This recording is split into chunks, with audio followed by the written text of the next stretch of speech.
भक्तों, ओम नमः शिवाय। श्री शिवाय नमस्तुभ्यम। जय श्री महाकाल। जी हाँ भक्तों, क्या आपके भी घर में कोई ऐसा व्यक्ति है जिसका विवाह नहीं हो पा रहा? आप लोग बहुत ज़्यादा परेशान हैं उसके विवाह को लेके कि आखिरकार इस व्यक्ति का जो विवाह है वो हो क्यों नहीं पा रहा।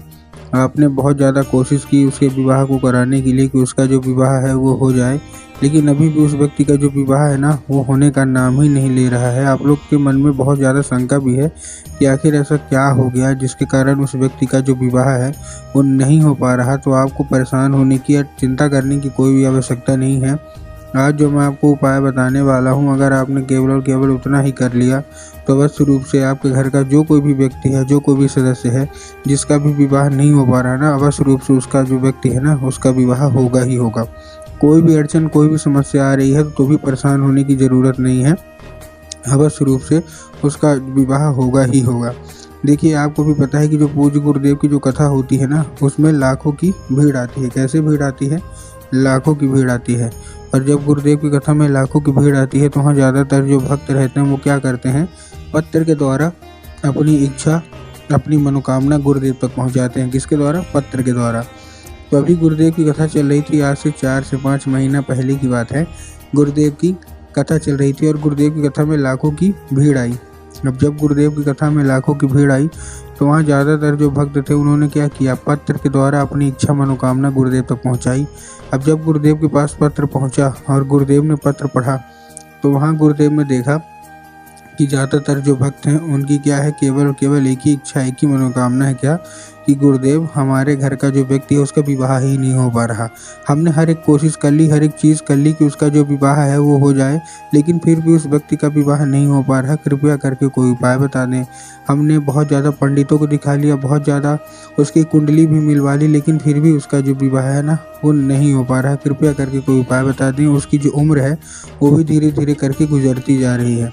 कोई 30 साल का हो गया, कोई 35 साल का हो गया, कोई 40 साल तक के भी हो गए हैं, लेकिन विवाह होने का नाम नहीं ले रहा। कृपया करके उपाय बताएं। अब जब गुरुदेव ने ये देखा तब गुरुदेव ने 2 से 3 उपाय बताए और कहा केवल और केवल ये उपाय कर लेना। तुम्हारे घर का जो कोई भी व्यक्ति है, जो कोई भी सदस्य है जिसका भी विवाह नहीं हो पा रहा ना, अवश्य रूप से उस व्यक्ति का जो विवाह है वो होगा ही होगा। अब जब गुरुदेव ने उपाय बताया तो लोगों ने जा जाके इस उपाय को घर में करना शुरू कर दिया।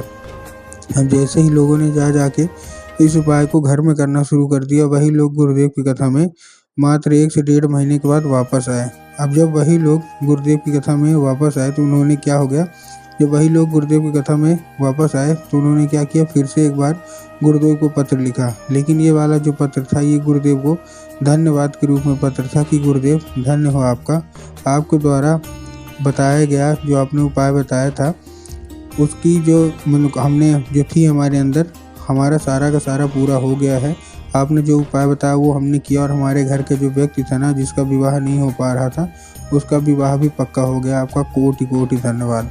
तो देखिए, जो लोग भी मेरी आवाज़ अभी सुन रहे हैं और अगर आपको भी जानना है कि आखिर ऐसा कौन सा उपाय है जिसको करने मात्र से सारी की सारी इच्छा मनोकामना पूरी हो जाती है, तो चलिए हम बताते हैं आपको आज की इस वीडियो के माध्यम से कि आपको करना क्या है।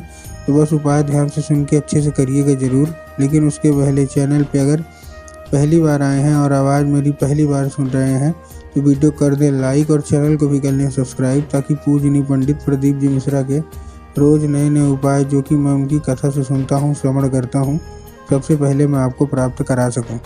तो देखिए, जो हमारा सबसे पहला उपाय है, इस उपाय में आपको करना क्या है।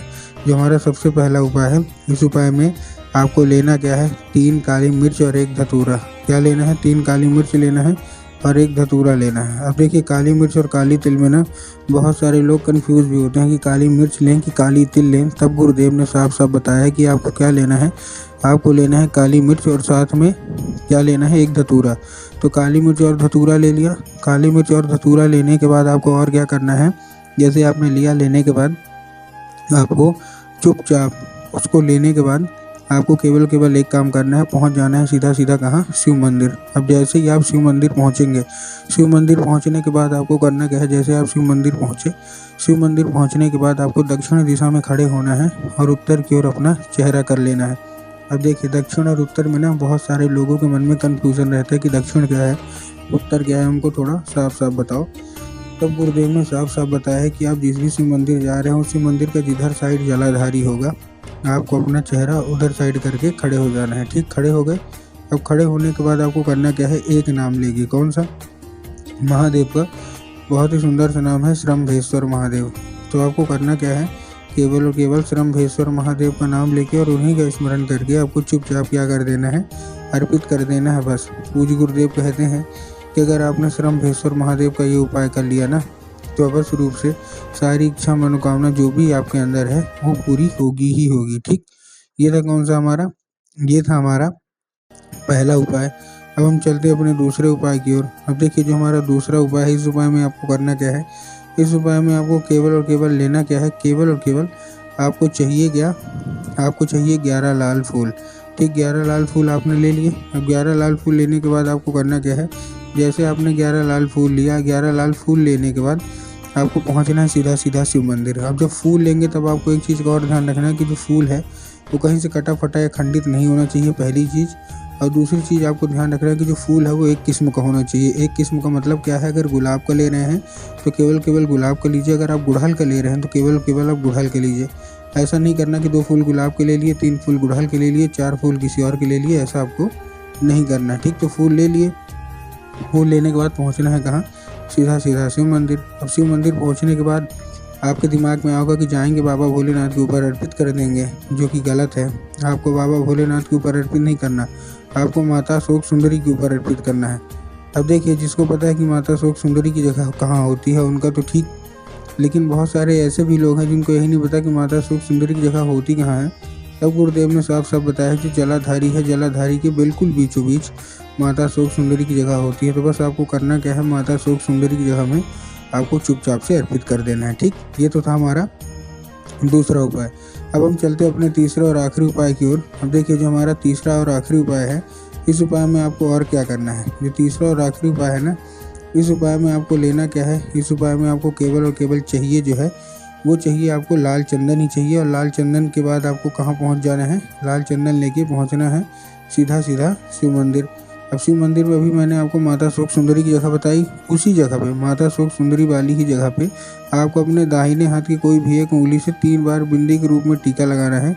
और जब आप 3 बार बिंदी के रूप में टीका लगाएंगी तो उसको औषधि के रूप में मांग लेना है कि कृपया करके हमको औषधि के रूप में ये दीजिए। अब क्या होगा, अभी औषधि का रूप ले लेगा। औषधि का रूप लेने के बाद आपको करना क्या है, जैसे आप औषधि का रूप लेंगे आपको वही मतलब उंगली लेके घर आ जाना है। और वही उंगली घर लेने आने के बाद क्या करना है, आपको जैसे आपने ला लिया, लाने के बाद आप जहाँ सोते हैं, जिधर साइड सर करके सोते हैं उधर साइड की जो दीवार होगी उस पर लगा देना है। 1 से 1.5 महीने के अंदर विवाह पक्का हो जाएगा।